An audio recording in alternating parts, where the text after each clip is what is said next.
नमस्कार दोस्तों, आप सभी का स्वागत है। इस न्यू नोटेड क्लासेस में अपन पढ़ रहे हैं एमपी और मैंने अभी आपको एमपी में क्या क्या पढ़ा दिया है। तो एमपी का सामान्य जो परिचय था वो पूरा कंप्लीट करवा दिया है। दूसरे नंबर पे आपने एमपी की नदियाँ पढ़ी, तीसरे नंबर पे आपने एमपी के नेशनल पार्क पढ़े। आज अपना जो 5वें नंबर का टॉपिक अपन स्टार्ट कर रहे हैं, पूरे टॉपिक कवर करवाएंगे लेकिन मोस्ट इम्पोर्टेंट जो है वो करवा रहे हैं। तो आज आपका टॉपिक का नाम रहने वाला है एमपी के मेले। एमपी के मेले आज आपका टॉपिक है। इस टॉपिक को मैं पूरा कवर करवाऊंगी क्योंकि इसमें मोस्ट इंपॉर्टेंट क्वेश्चन यहाँ से उठ के आते हैं। तो सबसे पहले स्टार्ट करते हैं कि मध्य प्रदेश में सबसे ज़्यादा मेले कहाँ लगते हैं, कितने मध्य प्रदेश में मेलों का आयोजन होता है। तो मध्य प्रदेश में लगभग 1400 स्थान है जहाँ पर मेलों का आयोजन होता है। उज्जैन ज़िले में सबसे ज़्यादा यानी कि 227 मेले उज्जैन में लगते हैं। कहाँ पर? उज्जैन में 227 मेले लगते हैं। वहीं अगर बात करते हैं 227 मेले उज्जैन में लगते हैं, ये आपको याद रखना है। कितने? 227 मेले उज्जैन में लगते हैं। वहीं अगर बात करते हैं न्यूनतम मेलों की, तो सबसे कम मेले लगते हैं आपके होशंगाबाद में। तो दो चीज़ें याद रखनी है। सबसे ज़्यादा पूछे तो सबसे ज़्यादा आपको याद रखना है कहाँ? उज्जैन में। और सबसे कम की बात करते हैं तो होशंगाबाद में। ठीक है, ये चीज़ें आपको याद रखनी है। अगला आपका है कि सिंगस्त मेला। देखो, सिंगस्त मेला एक कैसी घटना है, यही पूछ ले जाते। तो सिंगस्त मेला जो है वो एक कैसी है, खगोलिक घटना ही है। क्योंकि ये समझ में आ रहा होगा कि जो आपको बता देते, सबसे पहले सिंगस्त मेला कैसी घटना है यही पूछ लेते हैं। तो सबसे पहले ये खगोलीय घटना है। कैसी है ये? खगोलीय घटना है। सिंगस्त यानी कि कुंभ मेला 4 जगहों में से एक अपने एमपी में लगता है। ये बड़े गर्व की बात है जो कि 12 साल में एक बार आता है। क्षिप्रा नदी के तट पर इसका आयोजन किया जाता है। तो ये पूछा जाता है कि जो क्षिप्रा नदी के तट पर उज्जैन है, वहाँ पर इस मेले का आयोजन होता है। लेकिन ये पूछते हैं कि ये किसके कारण क्यों होता है। तो खगोलीय घटना है। बृहस्पति ग्रह है वो क्या करता है, सिंह राशि पर आने से कुंभ का मेला लगता है। तो बृहस्पति क्या करता है, कुंभ राशि में आ जाता है। तो उसके कारण क्या होता है, इस मेले का आयोजन होता है। बृहस्पति किस में आ जाता है, सिंह राशि में। इस कारण से इस मेले का आयोजन ऐसा प्रत्येक 12 साल में एक बार होता है। ठीक है, ये आपको याद रखना है। कहाँ लगता है? उज्जैन में। कौन सी नदी पर? क्षिप्रा नदी पर। रामलीला मेला ये कहाँ लगता है? ये ग्वालियर के पास भांडेर तहसील, या यूँ कहें कि दतिया के पास भांडेर तहसील है, उसमें वहाँ पर आयोजन होता है। जनवरी फरवरी में ये मेला लगता है। महीना भी आपको याद रखना है, मंथ भी इसके साथ याद रखना है, जगह भी इसके साथ याद रखना है, ज़िले का भी नाम याद रखना है। तो पीर बुधान का मेला अगर बात करते हैं तो पीर बुधान का मेला ये कहाँ लगता है? शिवपुरी के साबरा क्षेत्र में मुस्लिम संत पीर बुधान के मकबरे पर इसका आयोजन किया जाता है अगस्त और सितंबर में। जैसे अभी अगस्त चल रही है, अगस्त सितंबर में इस मेले का आयोजन होता है। अब स्टार्ट हो जाएगा ये मेला। तो आपको याद रखना है, देखो आपको पीर होती है यानी कि दर्द होता है तो आप भगवान को याद करते हैं। तो अब पीर, अगर आपको कोई दर्द हो तो आप किसको याद करोगे? शिव को। तो पीर यानी कि शिवपुरी। पीर बुधान का मेला कहाँ लगेगा? शिवपुरी के साबरा गाँव में। कहाँ लगेगा आपको याद रखना है? तो साबरा गाँव में। ठीक है, इस तरीके से अगस्त सितंबर में। नागाजी का मेला कहाँ लगता है? सबसे पहले यही पूछ लेंगे कि संत नागाजी जो हुए हैं वो किसके समकालीन थे? तो अकबर के समकालीन थे। उनकी याद में इस मेले का आयोजन कहाँ पर होता है? तो मुरैना जिले के पोरसा गांव में इस मेले का आयोजन 1 माह तक ये मेला चलता है। कहाँ पर? 1 माह तक मुरैना के पोरसा गांव में। ये आपको याद रखना है। ये यहाँ पर सभी प्रकार के पालतू जानवर बेचे जाते हैं। वहीं अगर बात करते हैं हीरा भूमिया का मेला, तो हीरा भूमिया यानी कि हीरामन बाबा का नाम ग्वालियर के आसपास क्षेत्र में काफ़ी प्रसिद्ध रहा है। हीरामन बाबा के आशीर्वाद से क्या होता है, यहाँ पर जो लेडीज़ें थी, मतलब जो लेडीज़ हैं इनकी महिलाएं, उनका बांझपन दूर होता है। और ये मेला अगस्त सितंबर में आयोजित होता है। ये आपको याद रखना है। ये कहाँ पर लगता है? गुना में लगता है। ठीक है, ये मुख्य अगर बात करें तो गुना में लगता है। तेताजी का मेला, तो हीरा ऐसे याद रख सकते हो, हीरा काफ़ी महंगा होता है, काफ़ी गुना महंगा होता है। तो ऐसे याद रख सकते हो, हीरा गुना में महंगा होता है, यानी काफ़ी गुना महंगा होता है। हर कोई तो नहीं खरीद सकता ना, तो हीरा गुना में। ठीक है, कहाँ पे याद रखना है इसको? गुना में। अब याद रखना है तेताजी का मेला यानी कि एक भी गुना के भामाबाड़ में लगता है। ठीक है, याद रखना है। इससे क्या ये मतलब तेताजी क्यों फेमस है ये वाला मेला? तो इनके प्रभाव से क्या होता था, जो सांप काट लेते थे उनसे ये जहर उतारने में काफ़ी शक्ति जानते थे। इस तरीके से ये फेमस है। तो तेताजी का मेला गुना में क्यों? इंसान मतलब ये क्या है, सांप का जहर उतारने के लिए फेमस है, ये आपको याद रखना है।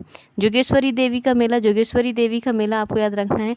अशोकनगर जिले के चंदेरी गांव, चंदेरी जो जगह है ना, चंदेरी नामक स्थान पर इस मेले का आयोजन होता है। चंदेरी की साड़ी आपने सुना होगा, बहुत फेमस है चंदेरी की साड़ी। तो ऐसे याद रख सकते हो कि जोगेश्वरी जो देवी है, जोगेश्वरी देवी को कौन सी साड़ी पसंद है? चंदेरी, चंदेरी साड़ी ही पहनती हैं वो, और कुछ पहनती नहीं है। तो जोगेश्वरी देवी चंदेरी साड़ी, ठीक है, ऐसे याद हो जाएगा। अशोकनगर में ये लगता है, चंदेरी अशोकनगर, अशोकनगर चंदेरी में, ठीक है, ये आपको याद रखना है। क्या है इनके पीछे कहानी? ऐसा कहा जाता है कि चंदेरी के शासक जोगेश्वरी देवी के भक्त थे। चंदेरी के जो शासक थे, जोगेश्वरी देवी के भक्त थे, वो कोढ़ से पीड़ित थे। किंवदंती के अनुसार देवी ने राजा से कहा था कि वो 15 दिन देवी के स्थान पर आएँ, और किंवदंती देवी का सिर्फ मस्तक ही मतलब दिखाई देना शुरू हुआ और राजा का कोढ़ ठीक हो गया। मतलब जोगेश्वरी देवी का सिर्फ सिर ही अकेला दिखा और उनका क्या हुआ, उनका कोढ़ सही हो गया। तो ये तो कहानी है, आपको बस इतना याद रखना है। कहाँ लगता है? तो ये आपको याद रखना है, अशोकनगर के चंदेरी में जोगेश्वरी देवी का मेला लगता है। पिताजी का मेला गुना में लगता है। इससे क्या होता है, ये लोगों के सांप काट लेते हैं तो उनका जहर उतारने में उतार जाता है और सही हो जाते हैं।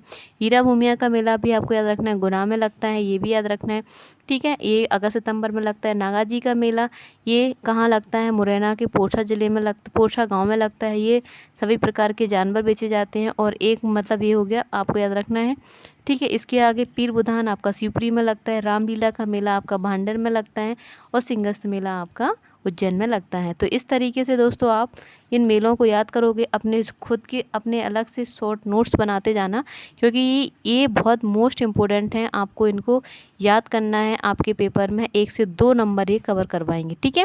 आगे देखते हैं महामृत्युंजय का मेला। तो महामृत्युंजय का मेला रीवा में लगता है। कहाँ लगता है? महामृत्युंजय का मेला रीवा में लगता है, ये याद रखना है। महामृत्युंजय का मेला रीवा में लगता है। कब लगता है?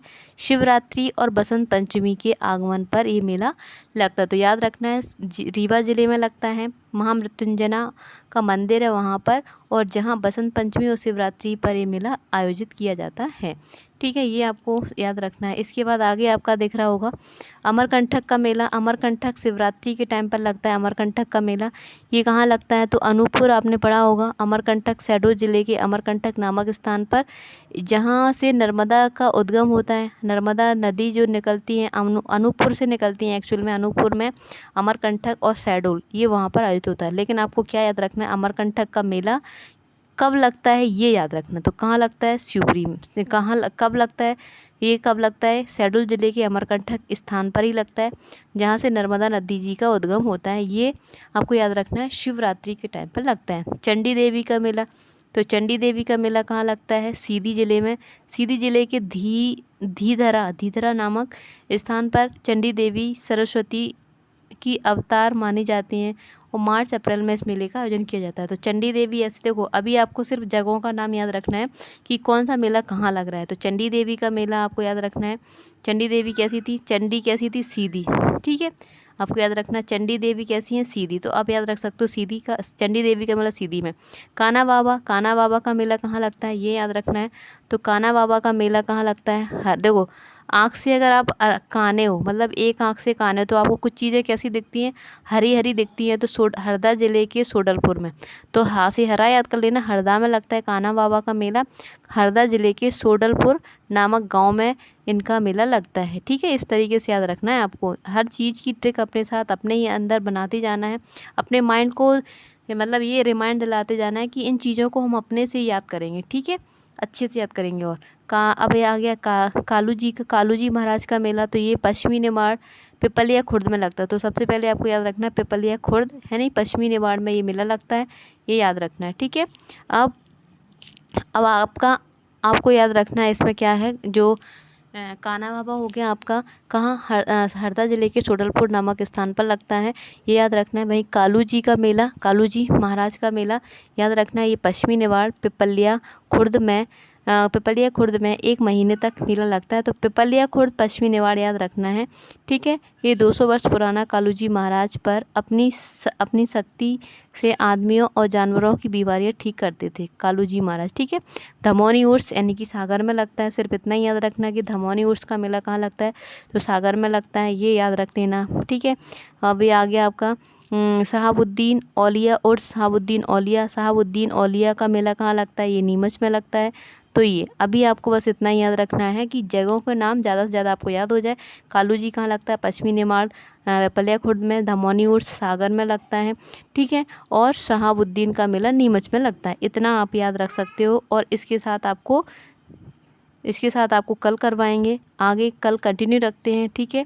तो बस हमारे साथ जुड़े रहिए, ज़्यादा से ज़्यादा लोगों को बताइए कि इस तरीके से आपको एमपी कवर करवाई जा रही है। तो प्लीज़ अपने नोट्स खुद के बनाते जाएं, इससे आपको एग्ज़ाम के टाइम पर परेशानी ना हो। चैनल को लाइक शेयर सब्सक्राइब कीजिए। थैंक